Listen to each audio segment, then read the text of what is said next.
വചനമായ ദൈവത്തിന് മാംസം ധരിക്കുവാൻ ഒരിടം തേടി ഗബ്രിയേൽ ദൂതൻ നസ്രത്തിലെ കന്യകാമറിയത്തിന്റെ അടുത്തെത്തി.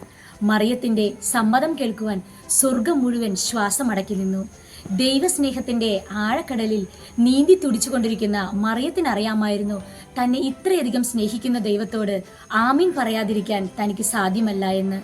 അവൾ ദൈവത്തിന്റെ ദൂതിന് ആമീൻ പറഞ്ഞു. അങ്ങനെ അവൾ മനുഷ്യകുലത്തിന്റെ മുഴുവൻ അമ്മയായി, സഹരക്ഷകയായി. ദൈവേഷ്ടങ്ങൾക്ക് മുൻപിൽ ആമേൻ പറഞ്ഞുകൊണ്ട് നമുക്കും ആ ലോകരക്ഷകന്റെ ജനനം അനുദിനവും അനുഭവിക്കാം, ആഘോഷിക്കാം. ദിവ്യ പൈതലിന്റെയും പരിശുദ്ധ അമ്മയുടെയും ഹൃദയത്തിന്റെ വിശാലതയിലേക്ക് നമുക്കും ചിറകടിച്ചുയരാം.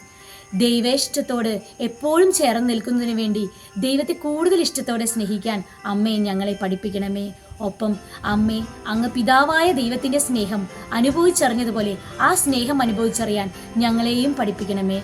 എല്ലാവർക്കും ക്രിസ്തുമസ് ആശംസകൾ.